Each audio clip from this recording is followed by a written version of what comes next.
تھوڑی سی تنخواہ ہوتی ہے اور 6-6 7 بچے ہوتے ہیں اور انہوں نے قرضہ کسی کا نہیں دینا ہوتا. کیوں؟ کہ کبھی ڈاکٹر کے پاس جانے کی ضرورت ہی نہیں. اور کئی لوگ ایسے ہیں کہ ماشاءاللہ ہیں بھی کروڑوں پتی اور اگر پوچھیں تو قرضے بھی کروڑوں کے ہیں. تو برکت ایک الگ چیز ہے.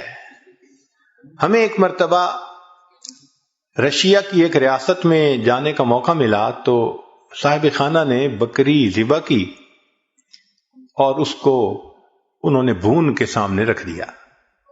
بھونی ہوئی بکری جو ہوتی ہے آپ کو پتہ ہی ہے چربی بھی ساتھ ہو تو عجیب ہوتی ہے. خیر جب کھانے کا وقت آیا تو ہم نے دیکھا کہ جن برتنوں میں انہوں نے وہ رکھا ہوا تھا نا گوشت، وہ نیچے چربی پگھلی ہوئی تھی اور چربی ساتھ بھی لگی ہوئی تھی. تو ہم تو جی اس میں سے کھانے لگے، بڑا دیکھ کے یہاں چربی نہیں، بڑا بچ کے سنبھل کے تھوڑا سا لیا کہ بھائی زیادہ کولیسٹرول نہ ہمارا اندر چلا جائے. ہمارے پاس ایک وہاں کے مقامی بڑے میاں آ کر بیٹھ گئے اور اللہ کی شان کہ انہوں نے آ کے کھانی ہی چربی شروع کر دی. بڑے میاں ان کی بھویں بھی سفید اور ماشاءاللہ وہ چربی اٹھا رہے ہیں اور چربی کھا رہے ہیں، چربی اٹھا رہے ہیں. اب 4-5 منٹ تو برداشت کیا، لیکن 4-5 منٹ کے بعد برداشت کرنا مشکل. ایک بندہ کھا ہی چربی رہا ہے.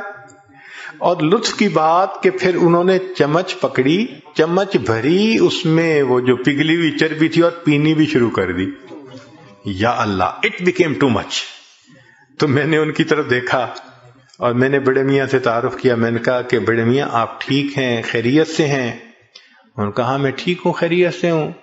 میں نے کہا آپ کی صحت ٹھیک ہے؟ کہ میری عمر اس وقت تقریباً 82 سال ہو چکی ہے. میں نے اپنی پوری زندگی میں کوئی میڈیسن کی گولی اپنے منہ میں نہیں ڈالی. اس کو کہتے ہیں صحت کی برکت. کہ 82 سال عمر ہو جائے، بندہ 82 سال میں ایک ٹیبلٹ بھی کبھی منہ میں نہ ڈالے. کہتے ہیں کبھی میں ڈاکٹر کے پاس گیا ہی نہیں، پوری زندگی نہیں گیا. یہ صحت کی برکت کہلاتی ہے. ہمارے حضرت مرشد عالم رحمت اللہ علیہ 90 سال کی عمر میں ان کی وفات ہوئی. عمر کے دنوں میں حضرت جب خط پڑھتے تھے تو اینک اتار کے پڑھتے تھے، اس لیے کہ قریب کی نظر ٹھیک تھی، دور کے لیے اینک ساتھ لگایا کرتے تھے. اور دور تو 40 سال کے بعد ایجنگ ایفیکٹ ہوتا ہی ہے. وہ تو ہر آپٹیشین کہے گا کہ 40 سال کے بعد ایجنگ، دور کی نظر تو لگانی پڑتی ہے.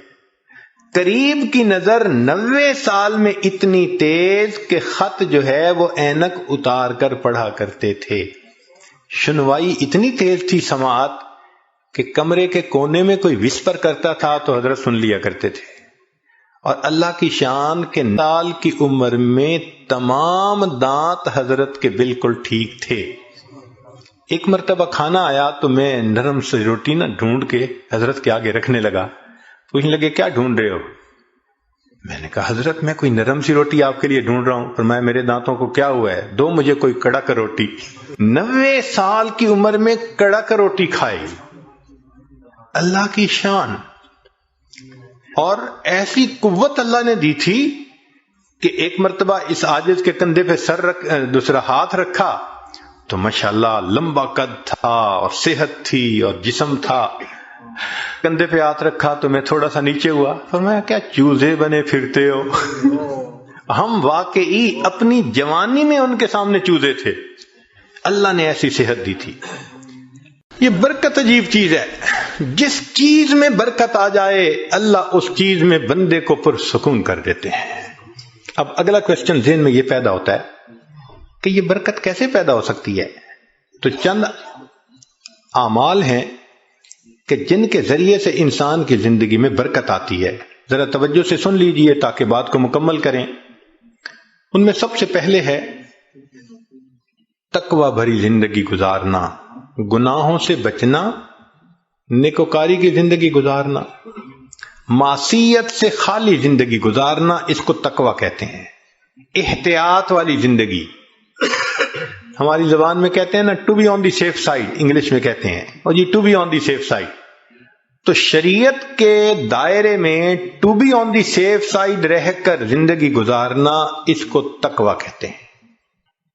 اللہ تعالیٰ فرماتے ہیں وَلَوْ أَنَّ أَهْلَ الْقُرَىٰ آمَنُوا وَاتَّقَوْا لَفَتَحْنَا عَلَيْهِمْ بَرَكَاتٍ مِّنَ السَّمَاءِ وَالْأَرْضِ، اگر یہ بستی دیسوں والے ایمان لاتے، تقوی اختیار کرتے، ہم آسمان سے برکتوں کے دروازوں کو کھول دیتے۔ تو اس سے برکت آتی ہے۔ تو سب سے پہلا کام گناہوں سے بچنا، نیکی کی زندگی اختیار کرنا، اس سے انسان کی زندگی میں برکتیں آ جاتی ہیں۔ دوسری چیز اللہ کا ذکر کثرت کے ساتھ کرنا۔ اللہ کا ذکر کثرت کے ساتھ کرنا، کیوں؟ اللہ کی ذات بھی برکت والی اور اللہ کا نام بھی برکت والا۔ دلیل قرآن عظیم الشان میں سے اللہ تعالیٰ فرماتے ہیں تبارک الذی بیدہ الملک، برکت والی ہے وہ ذات جس کے ہاتھ میں ہے ملک، تو ذات بھی برکت والی ہوئی۔ اور پھر فرمایا تبارک اسم ربک، برکت والا نام ہے تیرے رب کا، تو ذات بھی برکت والی اور اس کا نام بھی برکت والا۔ اس لیے ہمیں چاہیے کہ ایک تو اللہ کا ذکر کثرت سے کریں تاکہ زندگی میں برکت آئے، اور دوسرا یہ کہ ہر اچھے کام کی ابتدا بسم اللہ سے کریں۔